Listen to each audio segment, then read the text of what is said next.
జై భీమ్. జై భీమ్.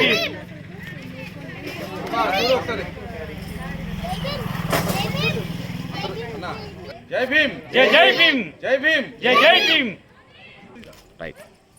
ఈరోజు ఖానాపురం గ్రామంలో మన యొక్క ఖానాపురం అంబేద్కర్ నగర్లో మనం గతంలోనే యశ్వంత్ అంబేద్కర్ గారిని పిలుచుకొని ఇక్కడ మనం విగ్రహావిష్కరణ చేసుకోవడం జరిగింది. అందులో భాగంగా 14వ తారీఖు బిఆర్ అంబేద్కర్ గారి జయంతి సందర్భంగా వారోత్సవంలో భాగంగా ఈరోజు ఒక ప్రోగ్రాంని మనం ఏర్పాటు చేసుకుని పూలాభిషేకం అనేది చేయడం అనేది జరిగింది.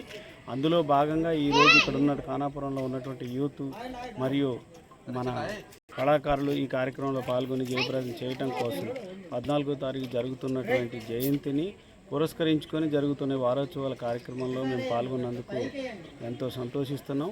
భవిష్యత్తులో బిఆర్ అంబేద్కర్ ఈ దేశంలో మనకి కావాల్సినటువంటి రాజ్యాంగాన్ని రచించినటువంటి గొప్ప మేధావి కాబట్టి ఆయన్ని మనం స్మరించుకోవటం కోసం చేస్తున్నటువంటి కార్యక్రమాలు జయప్రదం చేయాలని తప్పకుండా ఖానాపురంలో ఉన్నటువంటి ఖానాపురం అంబేద్కర్ నగర్ వాసులందరూ కూడా సహకరిస్తామని ఈ సందర్భంగా మీకు తెలియజేస్తాం.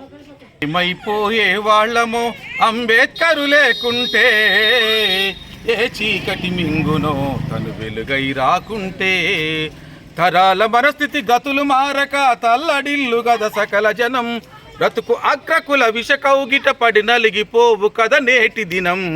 ఏమైపోయే వాళ్ళమో అంబేద్కరు లేకుంటే, ఏ చీకటి మింగునో తను వెలుగై రాకుంటే, అడుగు అడుగు తను అనుభవించిన బాధను తలచి, భావితరాల భవిష్యత్తునంతా ముందుగా తెలిసి, తన నెత్తుటి చుక్కలు లక్షల అక్షరాలుగా మార్చాడు, భారత జన నుదిటి రాతను అంబేద్కరు మార్చాడు.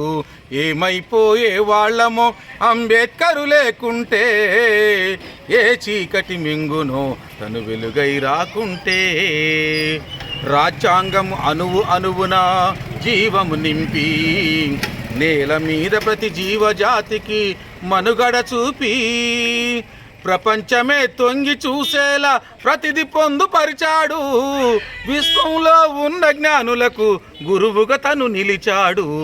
ఏమైపోయే వాళ్ళమో అంబేద్కరు లేకుంటే, ఏ చీకటి మింగునో తను వెలుగై రాకుంటే, తను వెలుగై రాకుంటే, తెలుసుకొని తెలుపగరండి ఆయన చరిత, గొంతెత్తి వినిపించు మహా నీయుడి ఘనత, నిన్న నేడు రేపటి తరాల నడిపే దూత, నిన్న నేడు రేపటి తరాల నడిపే దూత, రాజ్యాంగం రాజ్యముకిచ్చిన అందరి నేత. ఏమైపోయే వాళ్ళమో అంబేద్కరు లేకుంటే, ఏ చీకటి మింగునో తను వెలుగై రాకుంటే, తను వెలుగై రాకుంటే. జై భీమ్. జై భీమ్. జై భీమ్. జై భీమ్. ఇక్కడ అంబేద్కర్కి సంబంధించినటువంటి కొటేషన్స్ మనకు కనపడతా ఉన్నాయి. నేను ఓటు అనే ఆయుధాన్ని మీకు ఇచ్చాను, ఉపయోగించుకొని రాజులు అవుతారో అమ్ముకొని బానిసలు అవుతారో మీరే తేల్చుకోండి అనేది ఒక నినాదం కనపడుతుంది. దాని తర్వాత నీ జీవితాన్ని నువ్వే ప్రకాశింపజేసుకోవాలని గౌతమ బుద్ధుడు నినాదం కనపడుతుంది. బ్రాహ్మణులను ధిక్కరించండి, నాన్ బ్రాహ్మణులను ప్రోత్సహించండి అనేది సాహు మహారాజు నినాదంగా కనిపిస్తూ ఉంది. జ్ఞానం లేని చర్య, చర్య లేని జ్ఞానం పనికిమాలినవని మహాత్మా జ్యోతిరావు పూలే అంటాడు. ఓట్లు మావి సీట్లు మీవా, ఓట్లు మావే సీట్లు మావి అంటూ మాన్యవర్ కాశీరామ్ నినాదం కనపడతా ఉంది. అదేవిధంగా నేను హిందూగా పుట్టినా హిందూగా మరణించినని డాక్టర్ బాబాసాహెబ్ అంబేద్కర్ నినాదం ఇక్కడ కనపడతా ఉంది. దానికి సంబంధించింది తీసుకొస్తున్నాం. అంబేద్కర్ జయంతి ఉత్సవాలు జరుగుతూ ఉన్నాయి. 2025 ఏప్రిల్ 14 మహనీయుల జయంతిలో భాగంగా అంబేద్కర్ జయంతి సందర్భంగా ఈ కార్యక్రమం జరుగుతూ ఉంది. అందరికీ నమస్కారాలు.